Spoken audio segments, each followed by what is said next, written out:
Jamaica, make we do the right thing. Make we live good today for a better tomorrow. Talk it out. Don't fight it out. The time by the Ministry of National Security is 6:30.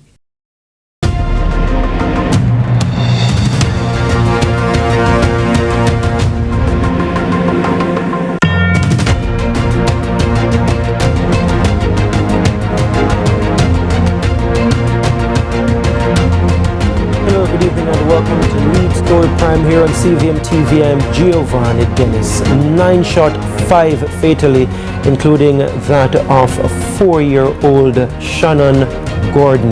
This happened in Commodore District in Linstead St. Catherine Sunday night, minutes before 9 o'clock. Now, Police Commissioner Dr. Kevin Blake, visiting the community today, vowed to capture those responsible. But what was it like going through that attack? Well, we spoke with someone who was there when it happened. When they come, them say police, and because I'm in at the police clothes, everybody thought was police. The true. And them trying to go at me. And I say, Lord Jesus Christ. And then take back the gun off of me. And I saw the shooting. What happened after that? I saw the shooting and start shoot. So I come I find out say I'm not police.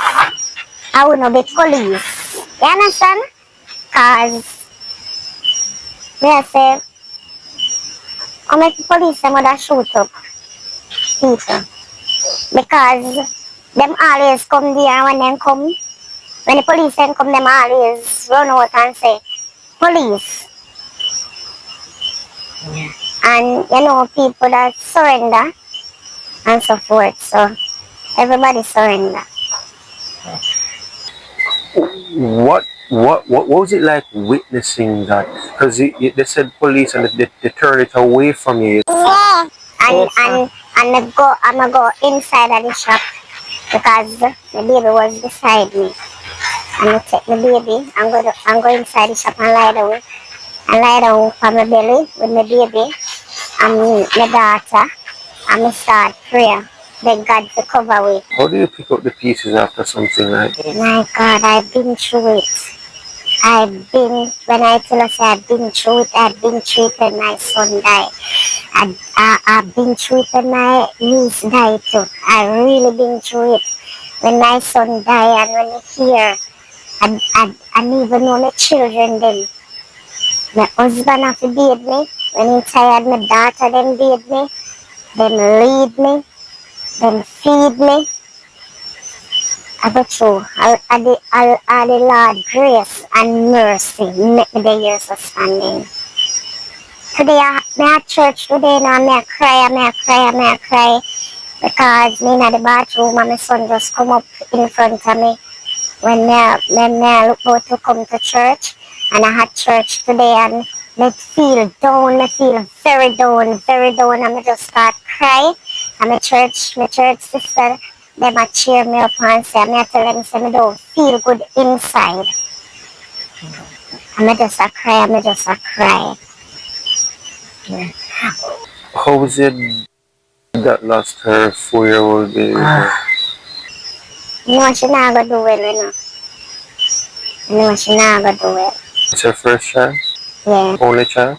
Yeah. My father's soldier. Yeah. Any idea as to why the men would target your family house like that? I don't know. This never happened. None at all. Never happened.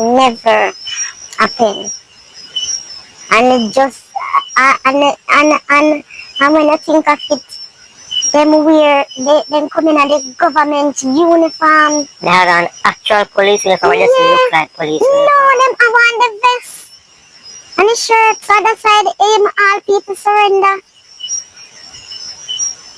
That's why the people them surrender. How many people were gathered in there? Well, me can't really tell you how much people was gathered there. What were they doing? We're just talking As usual, we're always out there talking.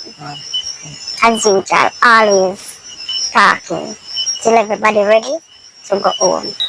I don't even want to try and question it too much because I know it must be rough right now. Yeah. What was going through your mind when you were hearing all the shots firing, knowing that you thought they were police and you're there and you said, wait, what was going through your mind? He make me just, you know that, tell her the God Almighty truth, I just take my son and pray. As me say, what is this, Lord? How old is the son that you have? 8 years old. And I say, what is this, Lord? All right, it's time for our first break here on Lead Story here on CVM TV. When we come back, we'll hear from our guests in studio. Dr. Jeremy McGregor, counseling psychologist and guidance counselor of over 20 years. And on Zoom, criminologist Dr. Jason Mackay, who is also a member of the Jamaica Constabulary Force. Stay with us. We're talking the mass shootings and the impact this has on the psyche of the society. We'll be right back.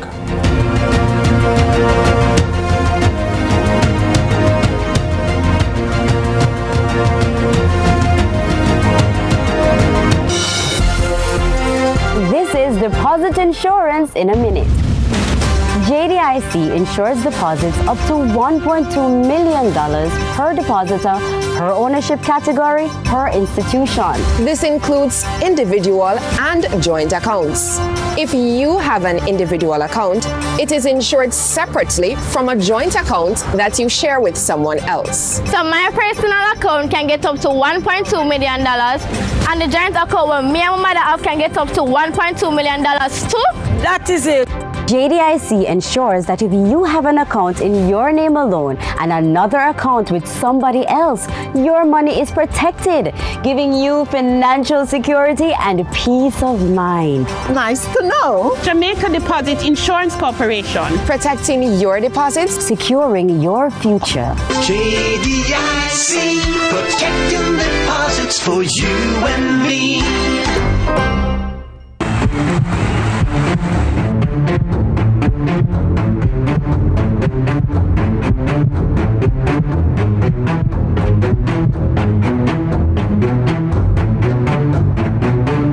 And that's what you love to see. They may be rivals, but the camaraderie is what it's all about. Can't wait for the final.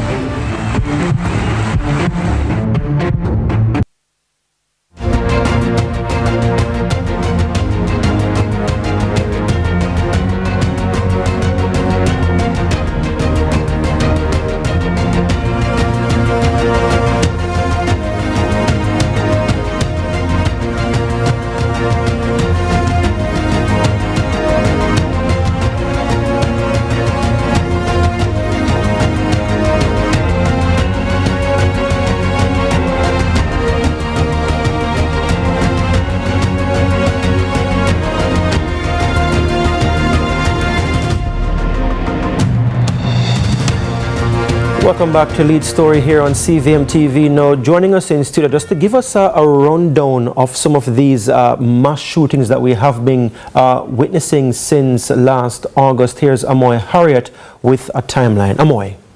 Thanks, Gio. Well, as you recall, last year we had a series of multi-victim violent incidents that happened almost back to back. Now, I want to start this evening with an incident that happened in August of last year, which experts described as the most heinous massacre in Jamaica's recent history, which was the shooting in Cherry Tree Lane, Clarendon, where we had 17 persons who were shot, 8 of them fatally in the parish. And then about a month after, we had another mass shooting in Westmoreland, 8 shot, 4 fatally.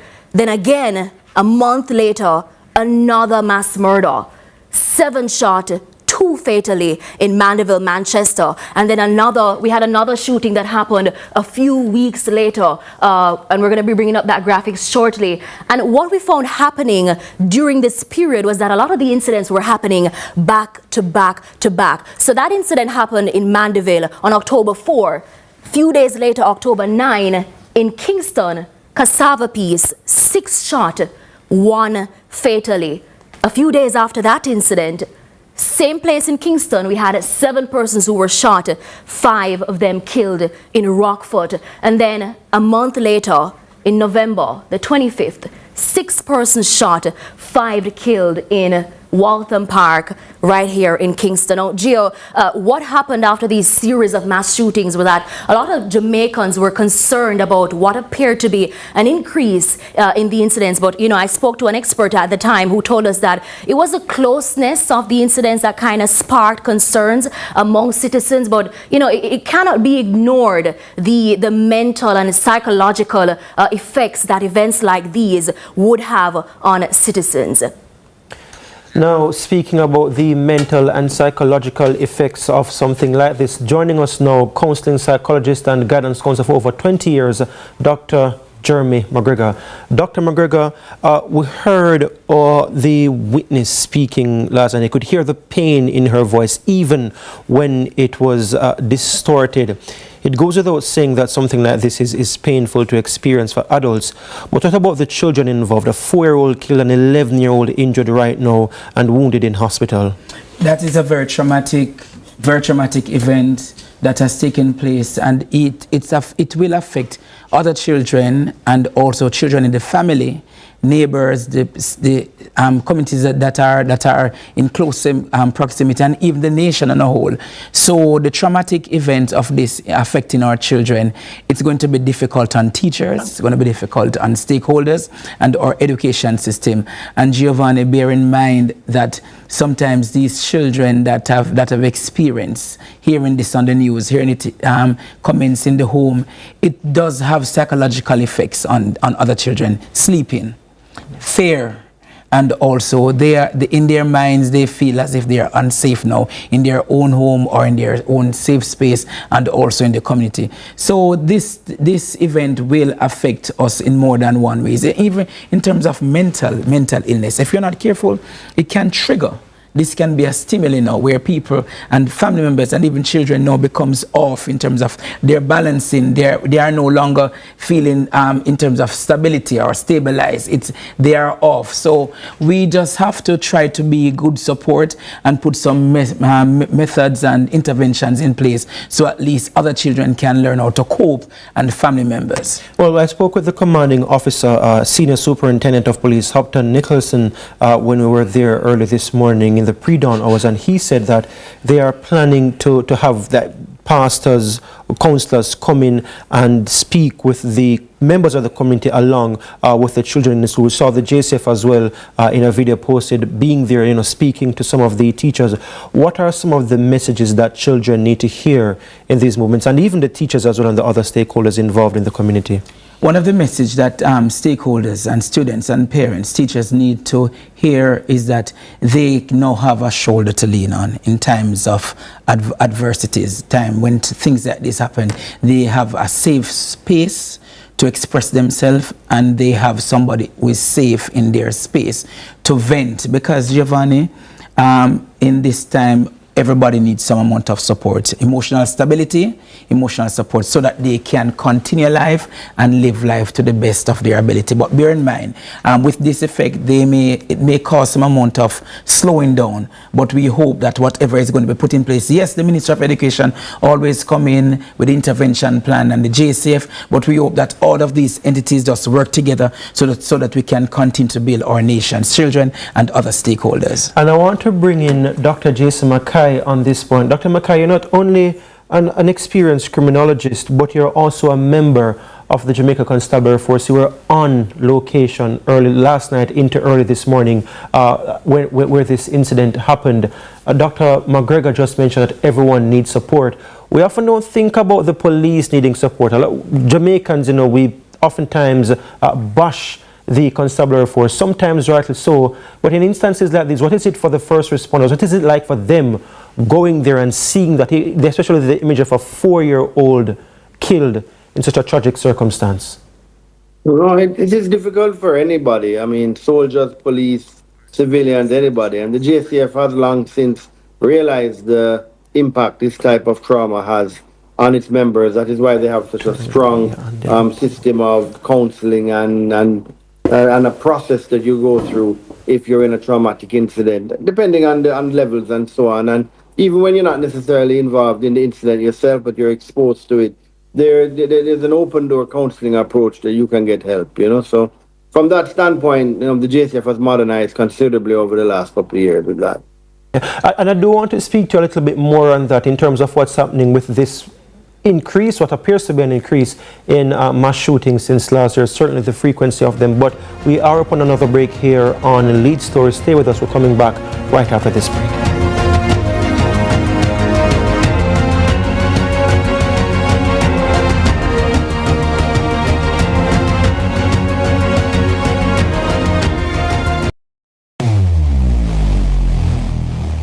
Where it all begins. The quest to become great. Inspired by those who went before them, these 4 boys dream of playing in the ISSA schoolboy football competitions. Will you score this for Casey? Will you score? It's a shot, it's a goal! And it's a shot, and it's a goal! And Casey has won the Manning Cup, and they will play Clarendon College in the Olivia Shield.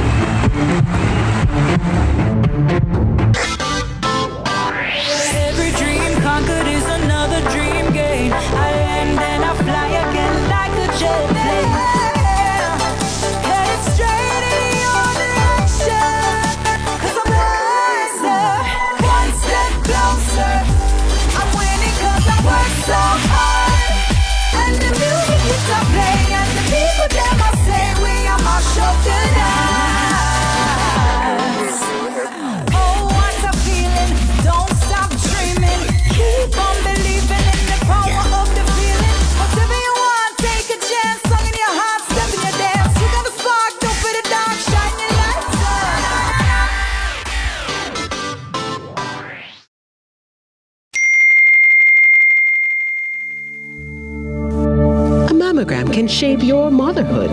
The Jamaica Cancer Society, helping women now. Visit the website at jcs.live. Early detection saves lives.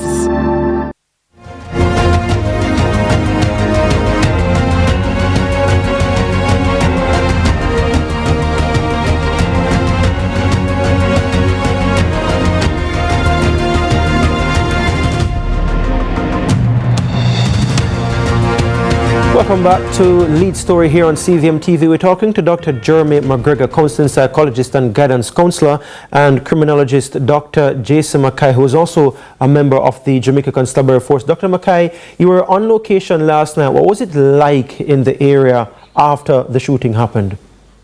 It was terribly tense and quite depressing. You know, something of that degree of misery has occurred, and it's, you know, you can feel it in the air. So, I mean, it's you can just imagine, you know, once children are harmed in this way and multiples of other adults and so on, it's an extremely difficult situation to deal with. Yeah. And in terms of what we're seeing now with the numbers, we saw Amoy going through that timeline since last year coming up to this year. In fact, we're rushing close to a dozen mass shootings, Dr. Mackay. This does not look good. Well, even amidst the reduction. You know, there is a common enemy out there, and they are gangs, and that is the reality. And sometimes the gangs carry out crimes on a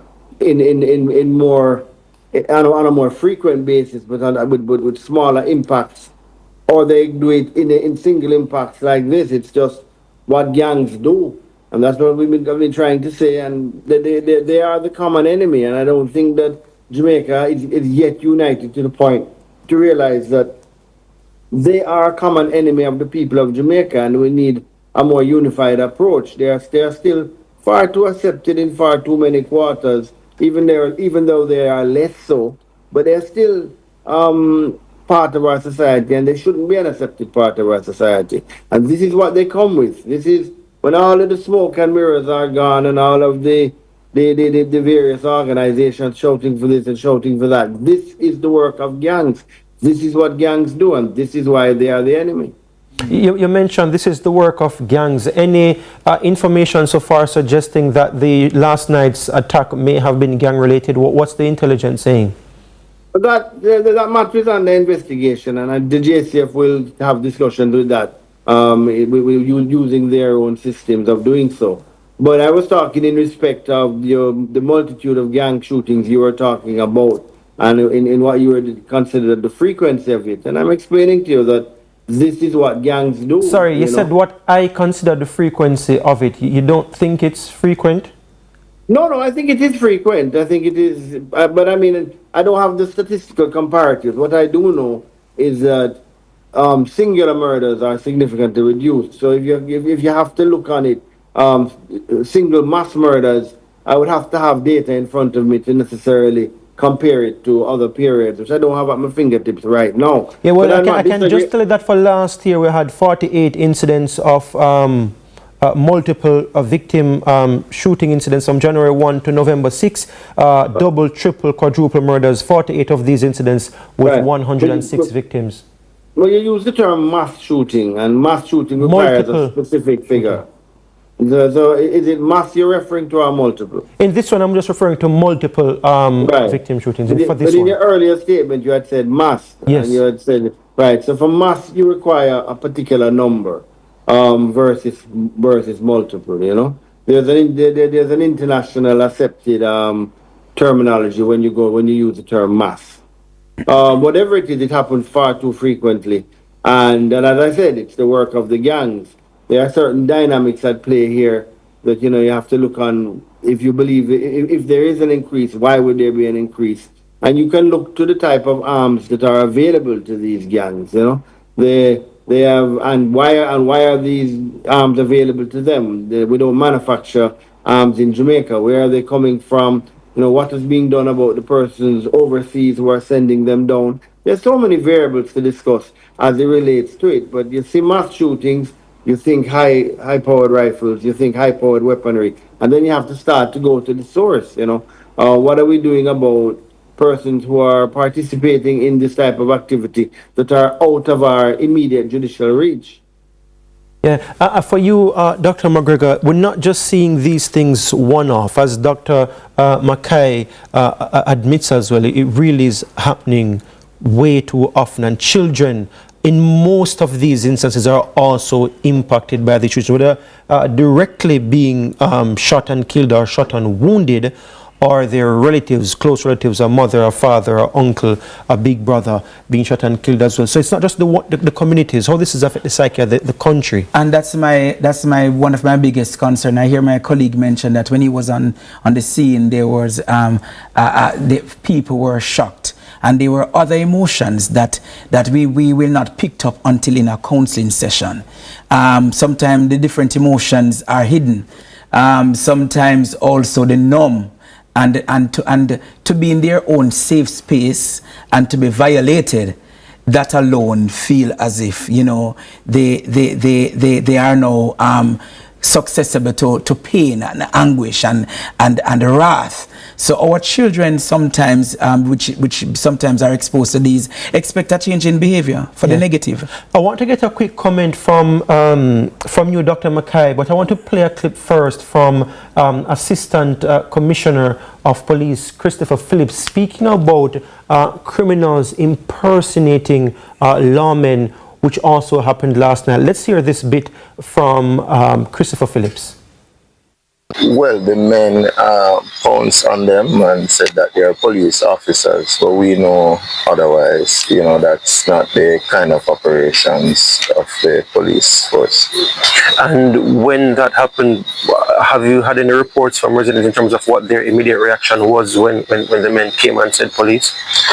I believe that's what contributed to so many persons being shot, because they, were very much obedient, because they felt that they were police officers. One person reported that the men were dressed in vests, looking like what the police were. This isn't the first time in recent times that we've heard that men are impersonating police officers. I remember in Barbican recently, somebody was driving a vehicle and a few other instances where that is happening How concerning is this for the JCF that this seems to now be a trend of criminals? Well, it is always of concern, and that is why we try our best to maintain the strict regulations as it relates to, the uniform and how persons go about identifying the uniform. I believe it is something that was the public was sensitized about before as to what to look for in terms of the police uniforms. And what can people? Dr. Mackay, I want a quick comment from you before we go on this matter. Fake policemen, criminals impersonating police officers. How do we combat this now? What do you say to Jamaicans in terms of how they identify real versus fraud? It's a very difficult thing to ask a civilian to do at night, under traumatic situations, to make a judgment call like that. But it does suit you to get to know what your police uniforms look like. I mean, in the last year, I know of incidents where a military uniform was recovered, a police vest was recovered. So, they do access stuff, and they can make stuff that looks like the real thing. So you have to be very, you have to make the time to look what an actual police uniform looks like. But I do realize too that a good effort can get past the average person, and you have to make these decisions whether you're going to freeze or run in a very short period of time. But the most I can say is try and familiarize yourself. We're pretty much a generic group now in terms of what we wear, so it's easy enough. But there's also things that happen. You're not going to see two policemen barge into a yard like that. Just there's no vehicle, there's no police vehicle. Dr. Mackay, we are almost entirely out of time. In 10 seconds.